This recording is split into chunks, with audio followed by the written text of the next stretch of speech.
Start. महाराज शुद्धोधन के पुत्र के जन्म का कुछ प्रभाव हुआ कि उनका घर धन धान्य और हाथी घोड़ों से संपन्न हो गया। उनके सभी मनोरथ सफल हो गए। उनके जो शत्रु थे वे मध्यस्थ हो गए, जो मध्यस्थ थे वे मित्र हो गए, और जो मित्र थे वे और भी अधिक प्रिय हो गए। इंद्र ने उचित समय पर वर्षा की और खेत लहलहाने लगे।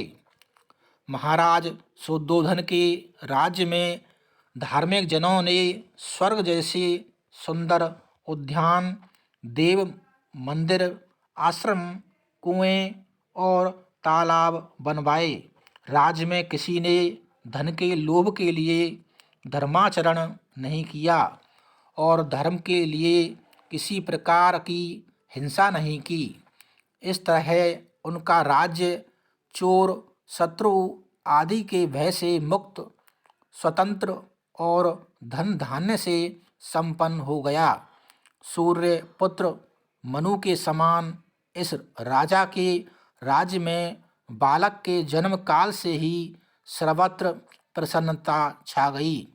पाप नष्ट हो गए और धर्म प्रकाशित हो गया। इस बालक के जन्म से ही राज्य और राजकुल में संपत्ति आई और सभी प्रकार की सिद्धियां प्राप्त हुईं। इसीलिए राजा ने बालक को सर्वार्थ सिद्ध कहते हुए उसका नाम सिद्धार्थ रखा।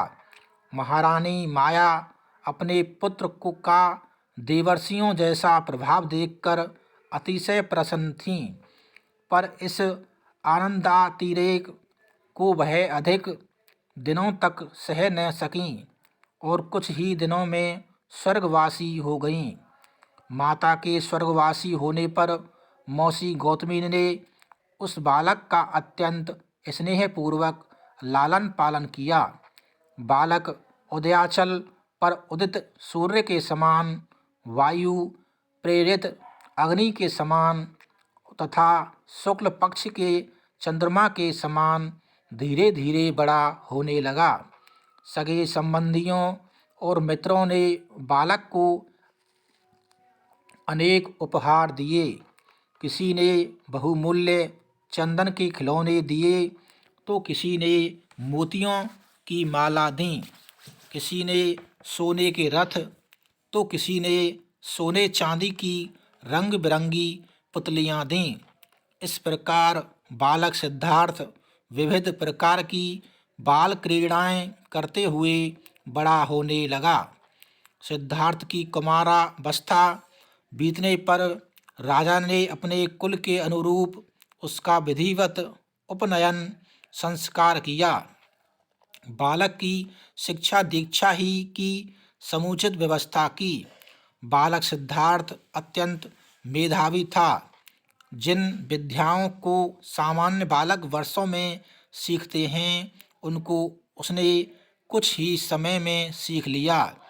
इस प्रकार विद्याभ्यास करते हुए सिद्धार्थ ने किशोरावस्था पूरी की और वह युवावस्था की ओर बढ़ने लगा। Paragraph change. महाराज शुद्धोधन को महर्षि असित द्वारा की गई भविष्यवाणी याद थी कि यह बालक बड़ा होकर मोक्ष प्राप्ति के लिए वन की ओर प्रस्थान कर सकता है। इसीलिए उन्होंने अंतःपुर में ऐसी व्यवस्था करवाई जिससे सिद्धार्थ की आसक्ति सांसारिक विषयों में बढ़े और वह भोग विलास में इतना लिप्त हो जाए कि उसे किसी प्रकार का वैराग्य न हो और वह राजमहलों में रहकर भोग विलास में डूबा रहे। इसी विचार से राजा शुद्धोधन ने सिद्धार्थ का विवाह करने का निश्चय किया और इसके लिए उपयुक्त कन्या की तलाश शुरू की। अंत में उन्होंने यशोधरा नाम की सुंदर कन्या का चयन किया और फिर बड़े उत्साह से उसका विवाह कुमार के साथ कर दिया। विवाह के बाद राजकुमार सिद्धार्थ और यशोधरा सुखपूर्वक वैवाहिक जीवन बिताने लगे। महाराज शुद्धोधन ने राजमहल में ऐसी व्यवस्था की थी कि राजकुमार राजमहल में ही रहे, भोग विलास में तल्लीन रहे और ऐसा कोई दृश्य उसके सामने न आए जिससे उसके मन में वैराग्य उत्पन्न हो। राजमहल में राजकुमार सिद्धार्थ सुंदर स्त्रियों के नृत्य, गान तथा वीणा वादन आदि का आनंद लेते रहे। सुंदरियों के साथ राजकुमार ऐसे तन्मय हो गए कि राजमहल से बाहर निकलते ही न थे। राजकुमार को भोग विलास में तल्लीन देखकर राजा बहुत प्रसन्न थे, इसलिए उन्होंने और अधिक दान दिए। परंतु राजकुमार सिद्धार्थ विषय सुखों में आसक्त नहीं था। उसने चपल घोड़ों जैसी इंद्रियों को वश में कर लिया था। उसने अपने गुणों से सारे राज परिवार और पुरवासियों के मन को जीत लिया था। राजा शुद्धोधन राजकुमार के क्रियाकलापों से अत्यंत प्रसन्न थे। उन्होंने अपने पुत्र की दीर्घ आयु के लिए ग्रहों की पूजा की तथा गायों और स्वर्ण का दान दिया। राजा स्वयं सदा सत्य का आचरण करते थे, राग द्वेष से रहित होकर शासन व्यवस्था चलाते थे तथा प्रजा से अधिक कर नहीं लेते थे। जैसे योगी की इंद्रियां उसके अनुकूल रहती हैं, वैसे ही राजा के सदाचरण के कारण सारी प्रजा उनके अनुकूल रहती थी। राजा शुद्धोधन ने पुत्र के लिए राजकाज चलाया, वंश वृद्धि के लिए पुत्र का पालन किया, यश के लिए कुल की रक्षा की और स्वर्ग के लिए वेदों का अध्ययन किया।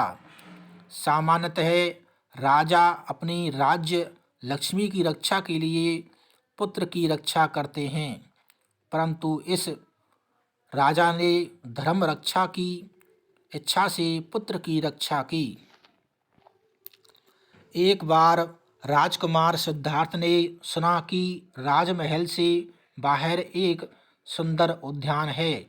वहाँ घने वृक्ष हैं जिन पर कोयलें कूकती हैं तथा कमलों से भरे सुंदर सरोवर हैं।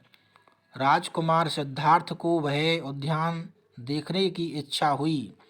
उसने महाराज से वन विहार करने के लिए आज्ञा मांगी। राजा ने आज्ञा दे दी।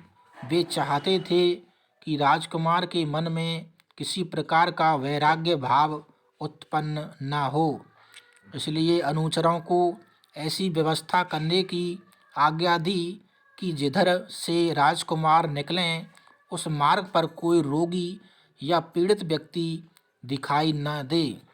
राज्य कर्मचारियों ने राजमार्ग से उन सभी व्यक्तियों को शांतिपूर्वक हटा दिया जो विकलांग थे, वृद्ध थे या रोग पीड़ित थे। इतना ही नहीं, उन्होंने राजमहल से लेकर उद्यान तक का मार्ग अच्छी तरह सजा भी दिया। राजा की आज्ञा प्राप्त कर अपने कुछ मित्रों को साथ लेकर राजकुमार सिद्धार्थ उद्यान देखने के लिए राजमहल से बाहर निकले।